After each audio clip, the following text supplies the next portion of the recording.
दिल्लीमध्ये अजित पवारांनी शहांची भेट घेतली आहे, पण या भेटीवरून विरोधकांनी पार्थ पवारांच्या जमीन प्रकरणाचा निशाणा साधलाय। जमिनीचा खुलासा करण्यासाठी अजित पवार शहांना भेटल्याचं दानवे म्हणालेत। तर यावेळी अजित पवारांना अमित शहांनी वाचवू नये असं दमानिया म्हणालेत।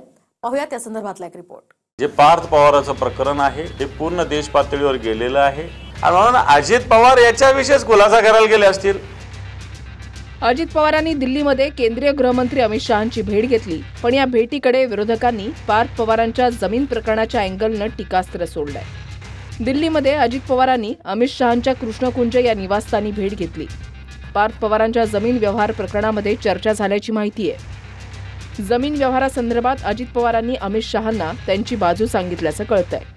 पण बिहारच्या विजयानंतर अजित पवारांनी अमित शहांचं अभिनंदन केल्याचं राष्ट्रवादीकडून सांगण्यात आलंय।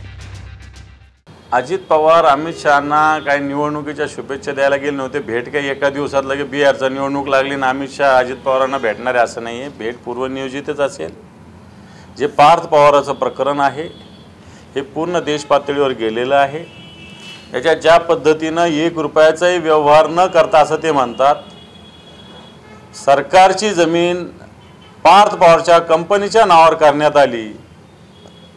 मला वाटतं हे तर दिव्यच एक खरं तर याच्यावर मीडिया असेल का पेटून उठत कळत नाहीये।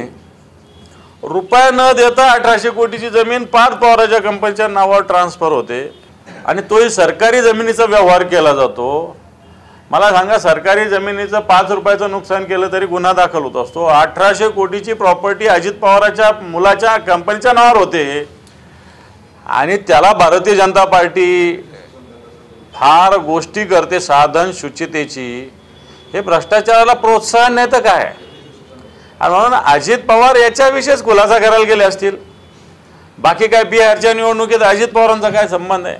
अजित पवार यांनी अमित शहांची भेट घेतली आहे। पार्थ पवार प्रकरणात काही चर्चा होऊ शकते? मला वाटत नाही। मला असं वाटतं की राज्यातल्या काही मुद्द्यांवर त्यांनी ती भेट घेतलेली आहे। पुण्यातल्या सरकारी जमीन प्रकरणावरून पार्थ आणि अजित पवारांना वाचवलं तर ईडी आणि अमित शहांच्या विरोधातच याचिका करणार असा इशारा दमानियांनी दिलाय। मला काल असं कळलं की अजित पवार दिल्लीला जाऊन त्यांनी अमित शहांकडे त्यांची विनवणी वगैरे करण्याचे प्रयत्न केले असतील, पण यावेळेस मात्र जर हे प्रकरण दाबलं गेलं, जसं त्यांचं मागचं जरंदेश्वर असो, शिखर बँकेचा घोटाळा असो किंवा सिंचन घोटाळा असो, हे जर आता पुन्हा दाबण्याचा प्रयत्न केला ना, तर मला ईडीच्या विरोधातच आपल्याला आता पिटिशन, ईडी आणि अमित शहा यांच्या विरोधातच पिटिशन दाखल करावं लागेल। पुण्यातली कोरेगाव पार्कमधली मूळची महार वतनाची सरकारी जमीन असताना पार्थ अजित पवारांच्या अमेडिया कंपनीनं खरेदी केली। त्यातही 1800 कोटी बाजारभाव असताना 300 कोटीमध्ये व्यवहार झाला। त्यातही फक्त 500 रुपयात स्टॅम्प ड्युटी भरली। सरकारची दिशाभूल केल्यानं अधिकारी आणि कर्मचाऱ्यांवर निलंबनाची कारवाई झाली, तर व्यवहारच रद्द करण्याचा निर्णय अजित पवारांनी घोषित केला।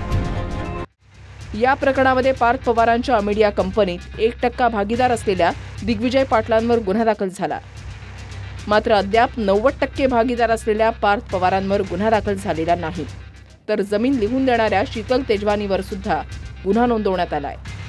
इकडे पुणे पोलिसांनी शीतल तेजवानीला चौकशीसाठी हजर राहण्यासाठी नोटीस पाठवली आहे। तेजवानीच्या पिंपरी चिंचवडच्या घरावर आणि मुंबईतल्या कार्यालयाला सुद्धा नोटीस बजावण्यात आली। मात्र शीतल तेजवानीनं मुंबई हायकोर्टामध्ये गुन्हा रद्द करण्याच्या मागणीसाठी याचिकाही दाखल केली। पण याच्यामध्ये जे महसूल खात्यामध्ये अफरातफर केली त्याच्यामध्ये त्याच्यामध्ये कोणाकोणाचा सहभाग होता त्यांच्यासहित सगळ्यांवर गुन्हे दाखल झाले पाहिजे मागणी माझी आज आणि उद्या बी। पण याच्यामध्ये पार्थ पवारांना का अटक होत नाही ह्याचे मला जरा, मी आत्ता जे जैन बोर्डिंगमध्ये बोललो तेच इथं माझं विषय की ना, आता त्यांचेच तपास, मला त्यांच्यामध्ये काय चर्चा झाली याची माहिती नाही। परंतु सगळ्यांना समान न्याय झाला पाहिजे आणि कोणाला लपू छपी केली तर जनता आहेत, पण आता काय होईल ते परमेश्वर माहिती आहे। व्यवहारात 1 रुपयाही दिलेला नाही, तरीही सरकारी जमिनीची रजिस्ट्री झाली हे अजित पवारच सांगतायत।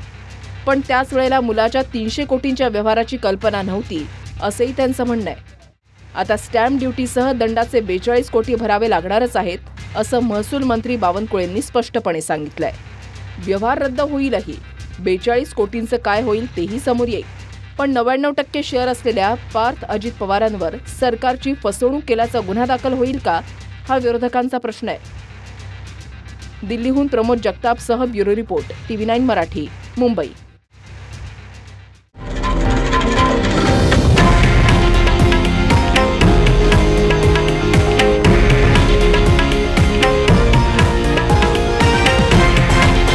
हे आहे देशातील नंबर 1 न्यूज नेटवर्क आणि आपण पाहत आहात TV9 मराठी, एकमेव.